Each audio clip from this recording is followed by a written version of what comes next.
کارون جھر ایک راز ہے، یہ محض پہاڑ نہیں بلکہ اس میں سندھ کا وجود باقی ہے۔ سندھ کے ساتھ ناانصافیوں کی فہرست تو طویل ہے، لیکن پہلے آئیے کارون جھر کے ٹکڑے کرنے کی اجازت دینے اور عوامی رد عمل شامل کرتے ہیں۔ जेके माण्हू कारून झर जो सौदो करे सघनि था, पंहिंजी धरती माउ जो सौदो करे सघनि था, हू पंहिंजी माउ जो सौदो बि करे सघनि था। ओ रहज़न कातिल राज धणी छो कारूं झर खे कोरी थो ही पत्थर पत्थर ना हेड़े तू जीव असांजो झोरी। तू कारून झर मां छा ॼाणी तू आरी सर मां छा ॼाणी। कारून झर खे बचाइण लाइ हिकु दफ़ो ॿीहर सिंध खे नंगर जे नींगरनि जी ज़रूरत आहे। शल उन्हीअ खां अॻे काश विढ़ंदे मरूं, देस पंहिंजे मां धारियां थी धिकजी वञूं, देस पंहिंजे मां धारियां थी धिकजी वञूं, पंहिंजी मिटीअ जी ख़ुशबू लाइ सिकजी वञूं या फ़लस्तीन जीअं फुरिजी वञूं। शल उन्हीअ खां अॻे काश विढ़ंदे मरूं। जैसे जैसे इलेक्शंस नज़दीक आते हैं, सिंध की लाखों एकड़ ज़मीन गिफ्ट के तौर पर पेश की जाती है। सिंध के नौजवानों का रोजगार छीनकर दूसरे सूबों के लोगों को गिफ्ट के तौर पर दिया जाता है। कहा गया थरकोल बन गया तो सिंध की तकदीर बदल जाएगी। मेरा थर से सवाल है, क्या तकदीर तब्दील हुई? कहा गया कि बहरिया टाउन बन गया तो लाखों बेरोजगार सिंधी रोजगार हासिल कर पाएंगे, गरीबी खत्म हो जाएगी। क्या सच में ऐसा हुआ?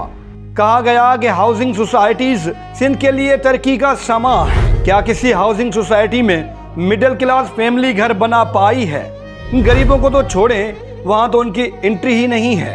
कहा गया कि जजीरों पर शहर बन गया तो हैरान कुन तरक्की होगी। सिंध के रद्द अमल ने जजीरों पर काम तो रुकवा लिया, लेकिन क्या आज वो जजीरे बंदूक की नोक पर नहीं हैं? दिल पर हाथ रख कर कहना, क्या वहां आज कोई जा सकता है? कहा गया कि खैरपुर के पहाड़ तोड़कर पाकिस्तान का कर्जा उतारा जाएगा, क्या कर्ज उतर गया? कहा गया कि सी पे गेम चेंजर है, क्या गेम चेंज हो गई? कहा गया कि छावनियां बन गई तो लोग अमन के साए में जिंदगी बसर करेंगे, क्या वहां अमन हो गया? गैस सिंध की, तेल सिंध का, कोयला सिंध का, पोर्ट सिंध के, जजीरे सिंध के, पहाड़ सिंध के, जमीन सिंध की, कुदरती ज़खायर सिंध के। दिल पर हाथ रखकर बोलें, उन ज़खायर का मालिक कौन है? पहले तालीम छीनी गई, फिर अमन छीना गया, स्ट्रक्चर बर्बाद कर दिया गया तो नौजवान नस्ल को मंशियात का आदी बना दिया गया। क्या अब जन्नतुल सिंध नरकुल सिंध में तब्दील नहीं हो गई है? ये ज़खायर केपी, पंजाब और दीगर सूबों में भी भर भर के मौजूद हैं, लेकिन टारगेट सिर्फ सिंध है।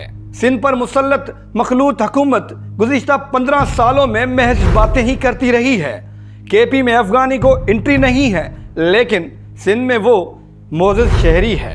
केपी में अगर कोई दरख्त काट ले तो सैकड़ों लोग उसे पकड़ लेते हैं, लेकिन सिंध में जुल्म के खिलाफ आवाज़ उठाने वाले को ही पकड़ लिया जाता है। ये वो हक़ाइक़ हैं जो मैंने देखे और सुने।